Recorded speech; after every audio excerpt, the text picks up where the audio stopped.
The proceeds from oil exports are one of the main sources of revenue for the Russian government, and it's needed to finance their war with Ukraine. If the cost of Russian oil is high and oil prices are low, it could reduce the country's revenue significantly and eventually lead to an increase in their budget deficit. So, what is the cost of Russian oil and how does it compare to, say, the largest oil basin in the US, the Permian Basin, located in West Texas and southeastern New Mexico? First, you need to know what's included in the total cost of oil. In North America, Europe, and other jurisdictions, the total cost of production, referred to as the full cycle cost, is calculated based on 6 components. Finding and development, or F&D. These are the capital costs associated with locating and extracting the oil. Overhead, essentially the necessary cost of doing business. Producer return, or cost of capital. Basis differential. This refers to the difference between the oil price at the point of sale, or the producing basin, and a certain reference point. In the US, this reference point is the West Texas Intermediate, or WTI. In Russia, the cost presented here is the Urals price. Operating cost, the cost of lifting the oil, plus field processing costs. And royalties and production taxes, which is the government's and freeholders' share. Pretty straightforward stuff. Now, what is the full cycle cost of Russian oil? Well, frankly, don't know.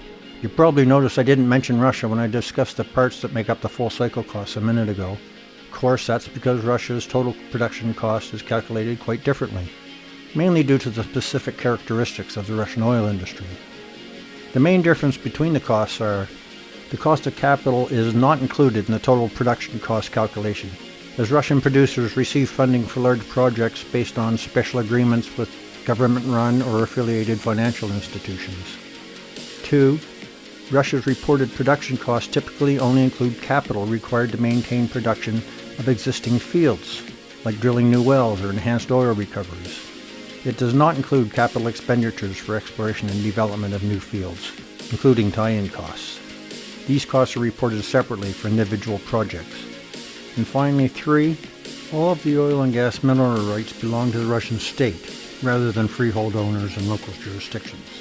In fact, the main component of Russia's tax system, which are constantly changing, is a federal tax on the production of natural resources. Basically, the state takes most of the profit from the oil companies, as these funds are a major source of government revenue. And by the way, the oil companies mostly belong to either the state, like Gazprom and Rosneft, or are closely associated with the state, like Lukoil. Basically, the cost of Russian oil consists of 4 components. Cost of maintaining production of older fields, the basis differential relative to Urals, overhead, and the cost of development of new fields. It should also be noted that Russia doesn't have a comprehensive and standardized reporting system related to the operation of their oil companies. To estimate the cost of Russian oil, Incorrys relies on available reporting from government sources and operators, while also considering that costs can vary significantly between regions and fields, including pipeline tolls between oil fields and export terminals. This leads to uncertainties in determining the actual cost of Russian oil.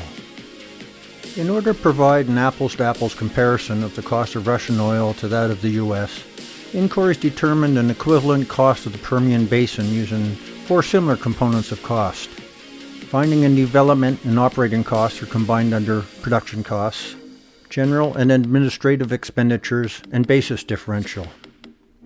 The key findings from Incorrys' analysis are, first, the average production cost of Russian oil in the second half of 2021 was $15.60 US per barrel, up from $13.50 9 years ago in 2012 and $13.70 in the first half of 2021. This growth in production costs is primarily due to the maturity of existing fields and significant expenses incurred for new drilling, completions, and EOR. Second, the cost of Russian oil is very sensitive to exchange rates between the US dollar and Russian ruble. While the exchange rate was around 70 rubles per US dollar in 2021, it has been just above 60 rubles per US dollar this year. The rate has climbed back to the 70 level lately, where it is expected to remain for 2023. However, due to uncertainties in the Russian economy, this remains to be seen. Third, the weighted average basis differential, estimated based on pipeline tolls from 3 production regions, excluding the Sakhalin, reaches $5.50 per barrel in the second half of 2021, up from $3.35 per barrel in 2012. It is expected to widen further in 2022. Fourth, to answer the original question, the weighted average total cost of Russian oil reaches $40 to $45 per barrel. In addition to production costs, overhead, and basis differential, it also includes the cost of new development, which hits $18.50 per barrel in the second half of 2021. High because most new fields are primarily located in the remote regions of Siberia, which require considerable infrastructure investment. If new fields aren't developed due to the lack of capital and technology, it will lead to an overall decline in production. And lastly, the total cost of oil in Russia without new development is actually quite comparable with the cost in the Permian and other US-type basins. However, including the high cost of new development pushes the cost of Russian oil considerably higher than those of the US. In closing, the main conclusion we want to leave you with is that Russian oil production will most likely decline significantly over the next few years, driven by 3 main contributing factors. The maturity of existing fields will lead to higher costs and declining production. New field development would be very costly as the Russian government tries to extract as much revenue from oil companies as possible, leaving oil companies with insufficient capital to develop new fields. Therefore, production from new fields may not be enough to replace declining production of existing fields. And finally, international sanctions against Russia oil will limit how much oil Russia can sell.